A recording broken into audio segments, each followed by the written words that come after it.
Far beyond the stars, in a corner of the galaxy where light rarely touched, a people once known for peace now trembled in silence. They were called the Valor, soft-spoken and gentle, creatures of knowledge and harmony.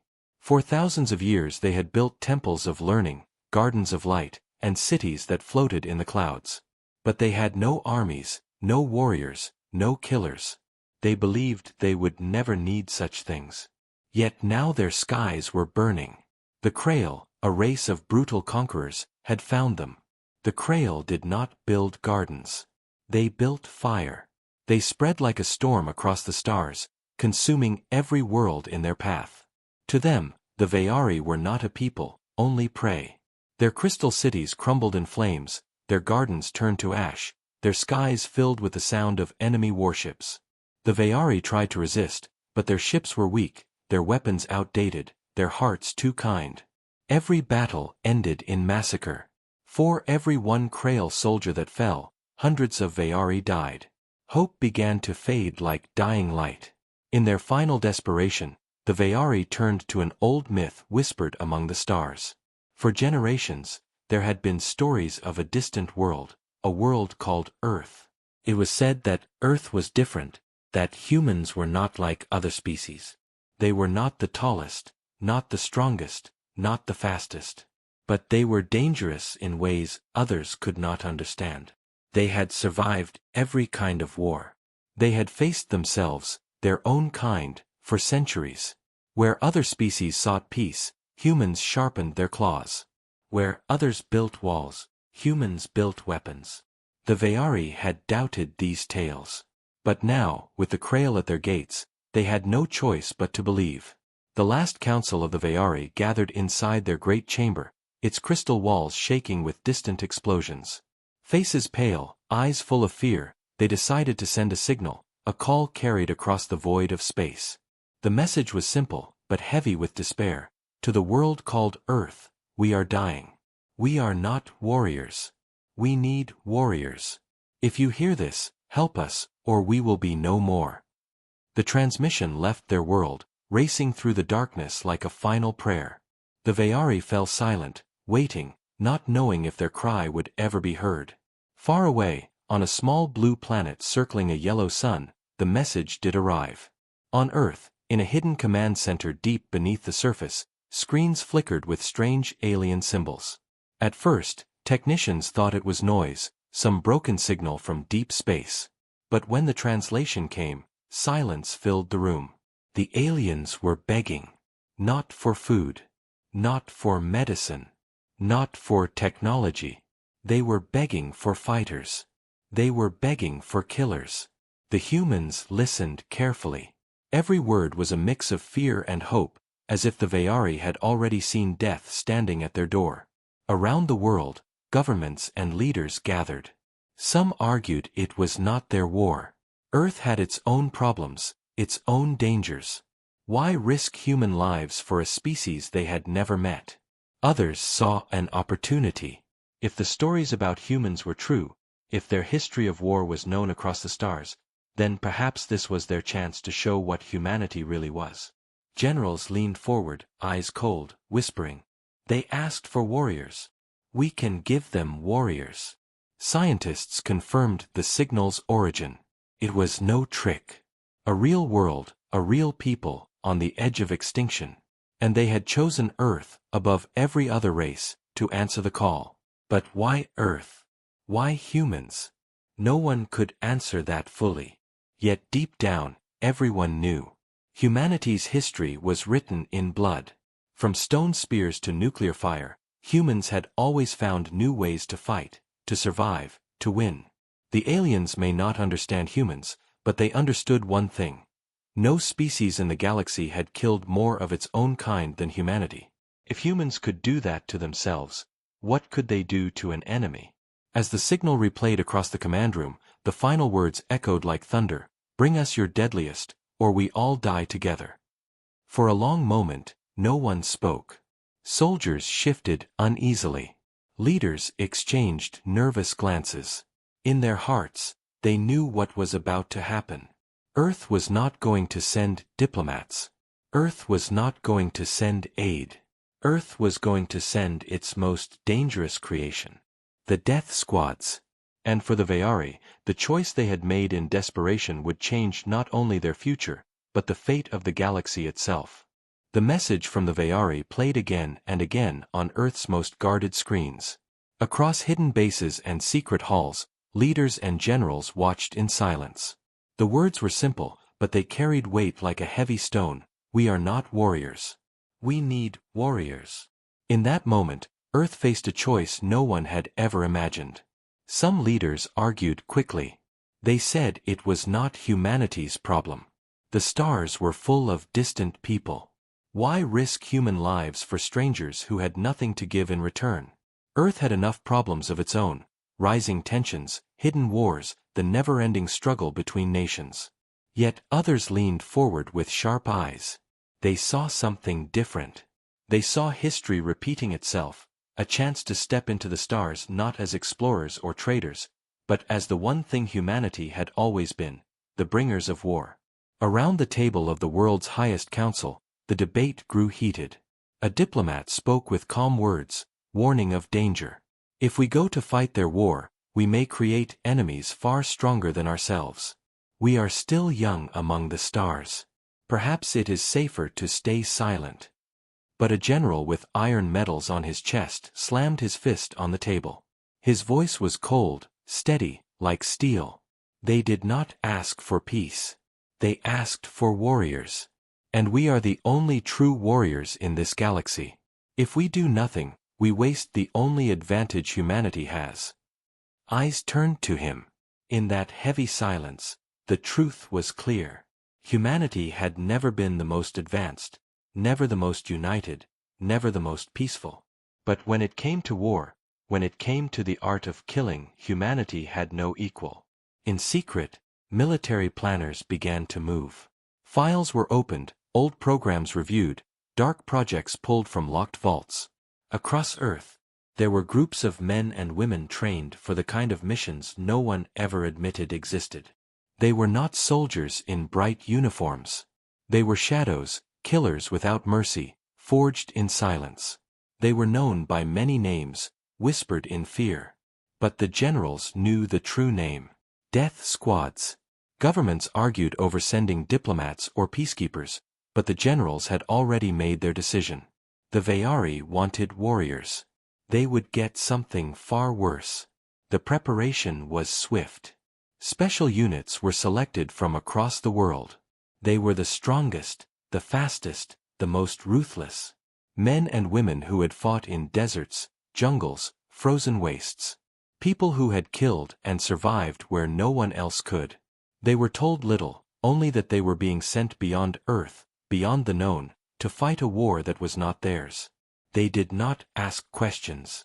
They only sharpened their knives, checked their rifles, and painted their armor black. Meanwhile, the scientists worked to open the path. The Veari had sent coordinates for a wormhole, a bridge of stars that connected their dying world to Earth. Engineers and physicists struggled night and day to prepare transport. If they succeeded, humanity would step through the stars for the first time not with explorers, but with hunters. As the plan came together, the world above carried on unaware. Civilians walked their streets, children played in parks, lovers laughed in cafes. None of them knew that deep beneath their feet, in secret hangars and black sites, humanity was preparing to unleash its most dangerous children. A final meeting was called. Leaders, scientists, and generals gathered in a room of steel and silence. The air was heavy with tension. One leader asked, "What if they see us as monsters?" The general answered without hesitation, "Then let them fear us. Fear is the greatest weapon." Another leader whispered, "What if we cannot control what we send?" But no one replied. The decision had already been made. Earth would answer the call. Earth would send its warriors. As the death squad stood ready, their faces hidden behind helmets, their eyes unreadable, the first transport ship began to hum with power. Its engines roared like thunder, carrying the promise of blood across the stars.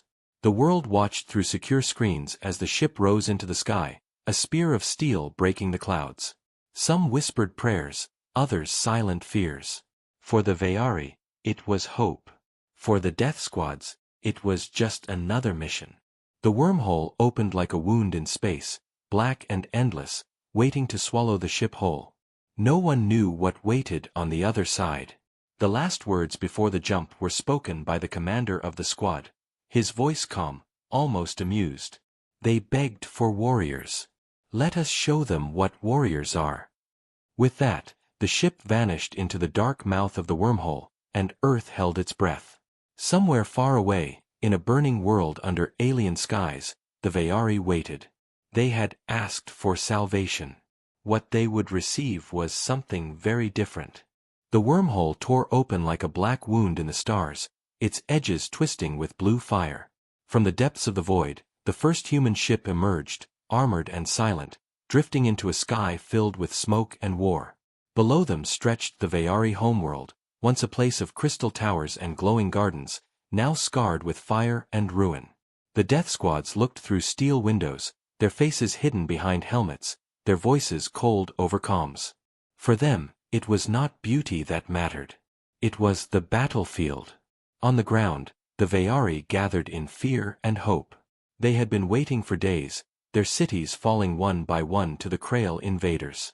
When the human ship descended, its engines screaming like thunder, the Vayari fell to their knees.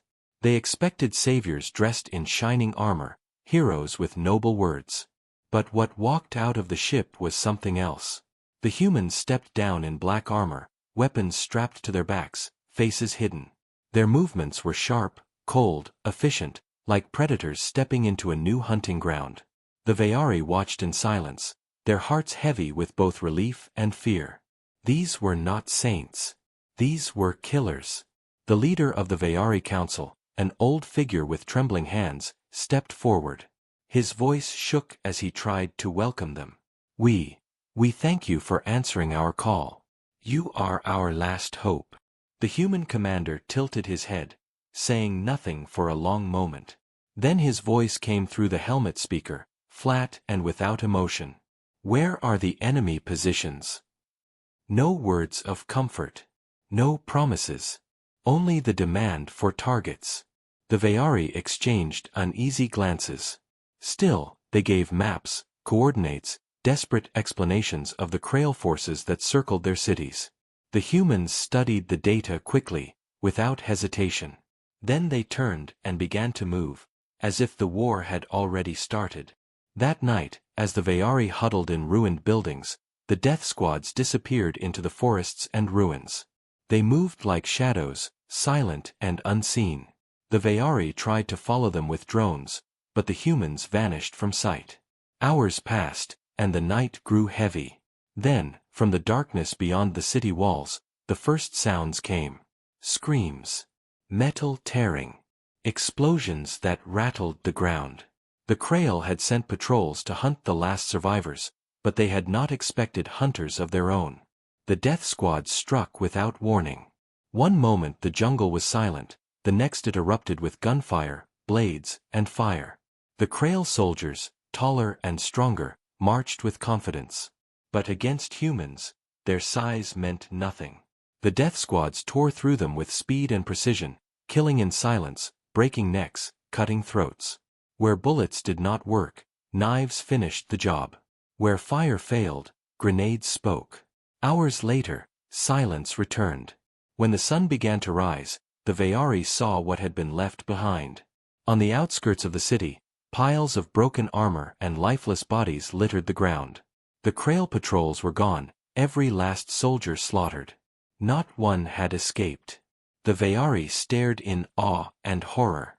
They had never seen such fighting. It was not war. It was hunting.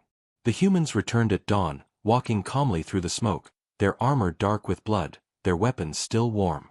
They said nothing, offered no words of glory. They simply returned to the ship, checked their weapons, and prepared for the next strike. The old council leader tried to thank them again, but the human commander only replied with cold words. Do not thank us. Point us to the next nest. The Vayari whispered among themselves. Some called the humans saviors, others demons. Their hearts were torn. They had asked for warriors, but these warriors showed no mercy, no hesitation to kill. Even the way they moved unsettled the Veari, like wolves circling prey. That night, the Veari gathered children and elders into shelters, whispering prayers of hope. But outside, in the dark, the humans moved again. And once more, screams rose in the distance. A child asked her mother, "Are they our friends?" The mother had no answer. In the council chamber, one elder spoke the fear that others dared not. "We may have brought monsters to our world." But still, the Krail were dying. For the first time in months, the invaders were not the hunters. For the first time, the Krail felt fear. And far above, as the stars looked down cold and silent, the humans sharpened their blades for what was yet to come. The Krail were not used to fear. They were conquerors, bred for war, raised in fire. Across the galaxy, worlds had fallen to their claws without resistance. The Veari had been no different, weak, fragile, hopeless. But after the first night, whispers spread through the Krail ranks. Patrols that had once marched proudly never returned. Camps that once filled the jungle with laughter and cruel songs were now silent graves. And when scouts dared to search, they found only corpses torn apart with precision, armor cracked, weapons shattered. For the first time, the hunters felt the eyes of something far more dangerous. The Veari watched in awe as the humans prepared again. The death squads did not rest. They cleaned their weapons, replaced blades, checked explosives, then vanished back into the night without a word. The Veari tried to speak to them, to thank them, to understand them, but the humans were silent shadows. They did not fight for glory. They did not fight for hope. They fought for the kill. Far from the city, a Krail column of soldiers marched through the jungle. Their leader laughed at the rumors of demons. "The Veari spread lies," he growled. "There is no beast that can stop us." His army of hundreds moved with heavy steps, their weapons shining in the pale light. But the jungle was quiet. Too quiet. Suddenly, the silence broke. Gunfire exploded from the trees, sharp and deadly. Shadows leapt from the branches. Explosions ripped through the earth. The death squads had come. They did not attack from the front. They struck from every angle, fast and merciless.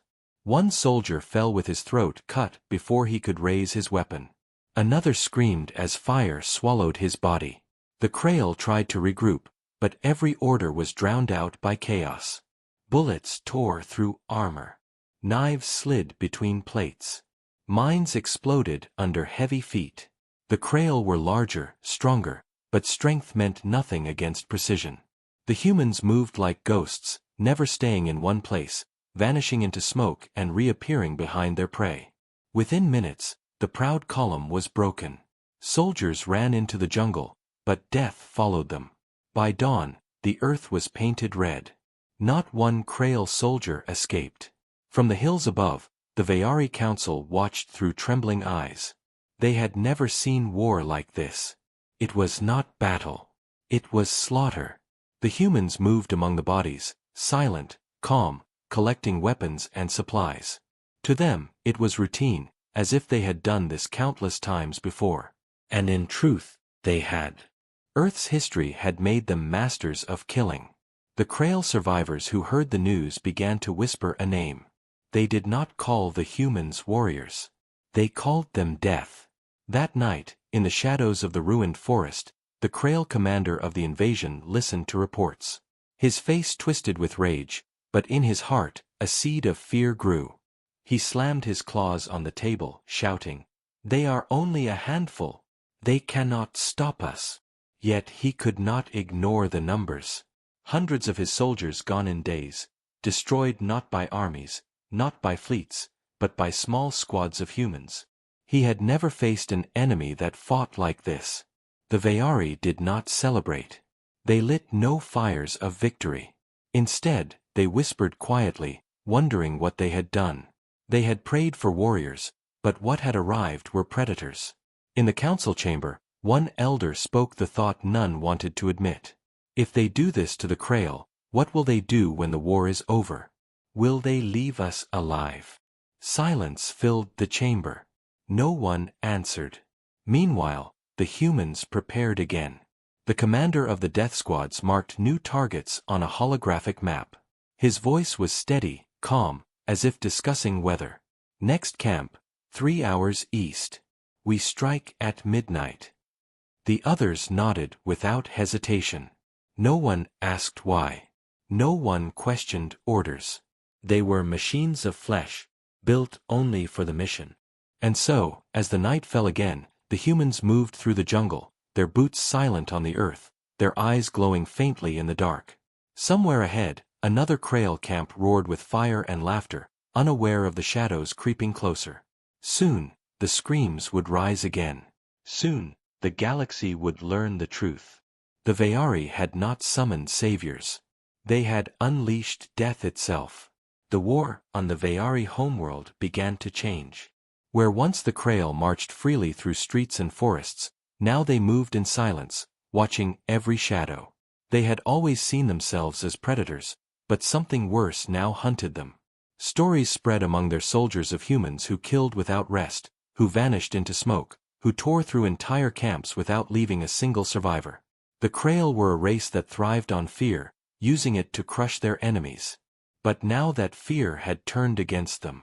Their warriors refused to patrol at night, and even during the day, their eyes darted nervously toward the trees.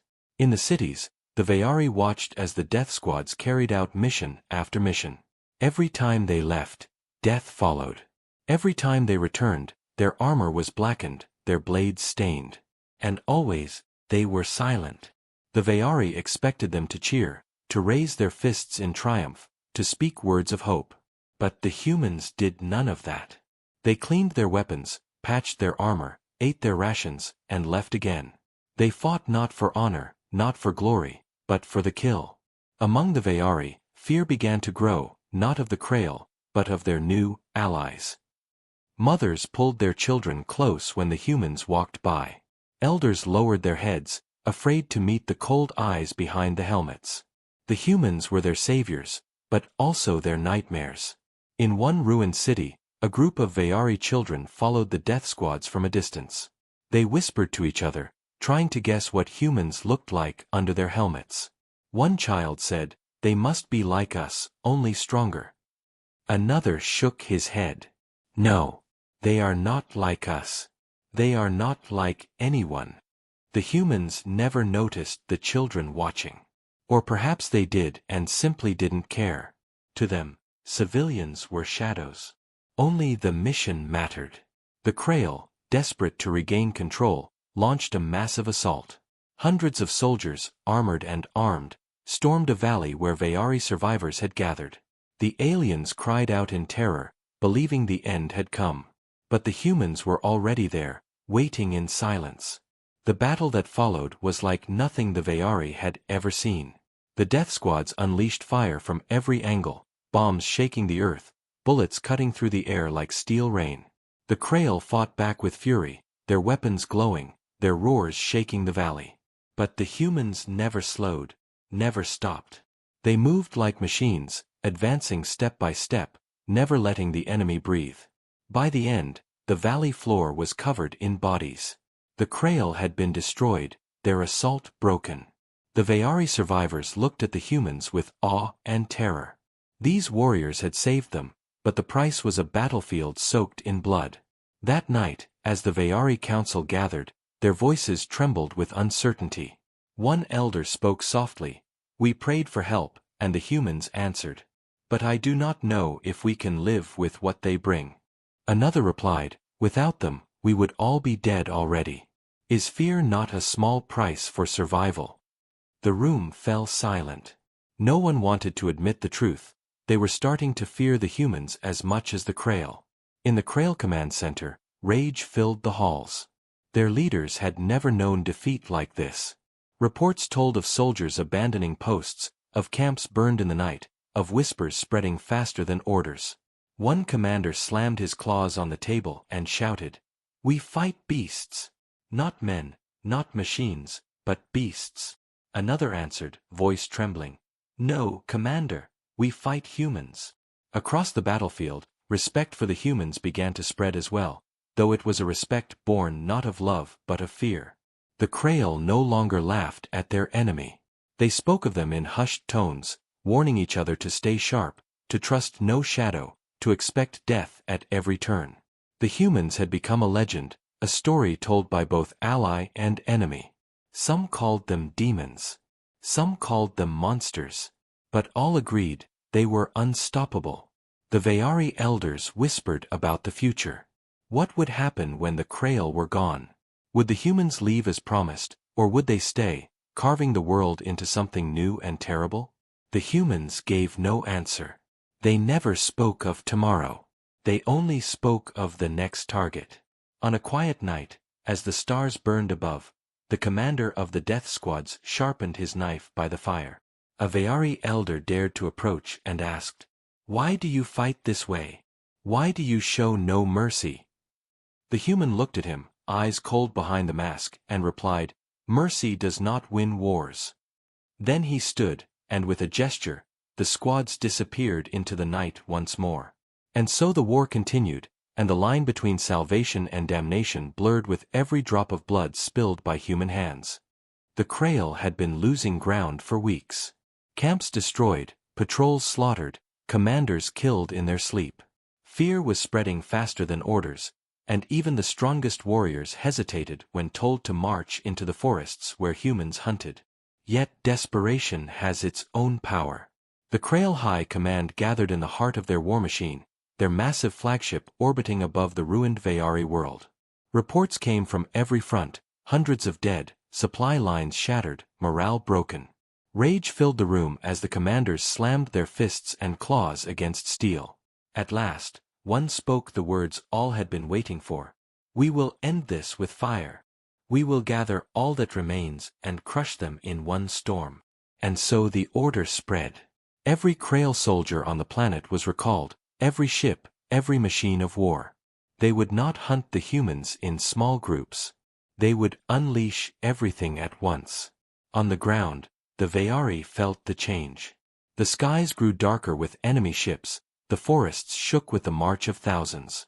The Veari council trembled in fear, whispering to each other that even the humans could not stop what was coming. But the death squads did not flinch. When scouts reported the massing of Krail forces, the human commander only nodded. "Good," he said. "At last they come to us." His soldiers prepared in silence, loading weapons, checking explosives, sharpening blades. They knew what was coming, and they welcomed it. For them, this was the purest form of war. The storm began at dawn. The Krail descended in waves, their war horns echoing across valleys and ruins. Tanks rolled across shattered roads, gunships screamed through the sky, soldiers poured from transports like a flood of steel and fire. The earth shook under their march. The Veari hid in caverns and broken shelters, praying that the humans could do the impossible one more time. The first clash was thunder. Explosions lit the horizon, rivers of fire tearing across the battlefield. The humans were there, waiting in hidden trenches, in ruined towers, in the shadows of the forests. They struck with fury, unleashing everything they had. Mines exploded under the tanks, rockets screamed into the sky, rifles cracked without pause. The Krail fell in hundreds, but they kept coming, wave after wave, filling the battlefield with fire and screams. 4 hours, the fighting raged. The Veari who dared to watch saw scenes they could not understand.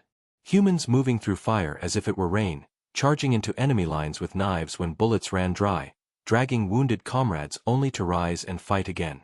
They were not men, not soldiers. They were monsters clothed in flesh, their faces hidden but their fury revealed in every strike. The ground became a graveyard. Smoke and blood filled the air. Still the humans did not break. Still they fought, as if nothing could stop them. But the cost was heavy. For the first time, the Veari saw humans fall. Bodies dragged into cover, armor pierced by enemy fire.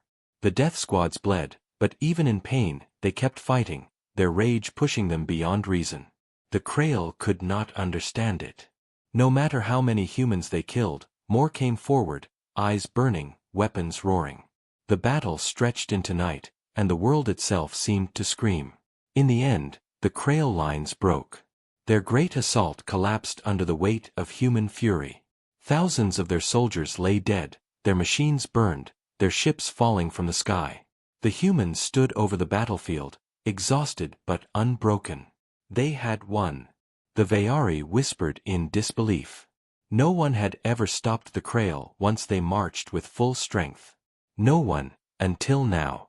The death squads returned to their camp, their armor scarred, their weapons nearly empty.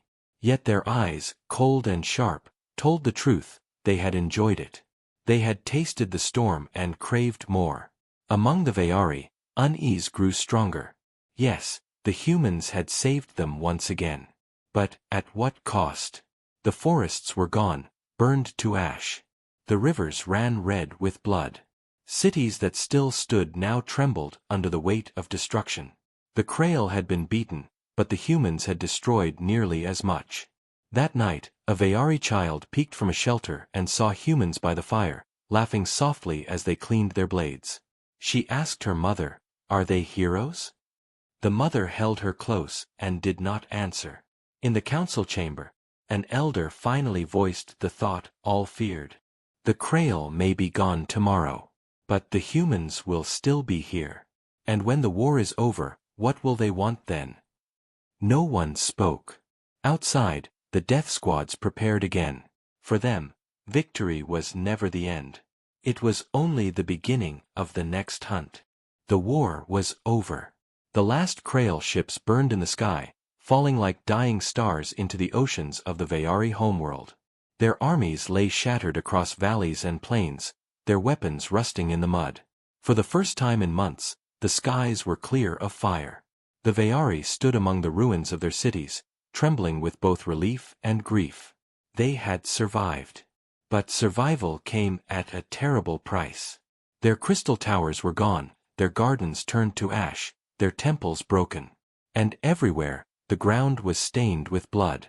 In the silence that followed, the humans walked among the ruins, their armor dark with scars, their weapons still heavy in their hands. They did not cheer. They did not celebrate. Victory for them was not joy. It was routine. They moved with the same calm discipline they had carried since their arrival, as if the war had not ended at all. The Veari approached their saviors with caution. The council gathered before the human commander, their voices soft, their faces pale. "You have saved us," the leader said. "Without you, we would have been nothing but dust. For this, we are forever in your debt." The human commander tilted his helmet slightly, his voice steady and cold. "The enemy is gone. Your world is safe. That was the mission." The words were simple, but they carried no warmth. The Veari wanted to believe the humans were their heroes, but deep in their hearts, doubt gnawed at them. They had seen the humans fight. They had seen the endless hunger in their eyes. And they wondered if such hunger ever truly ended.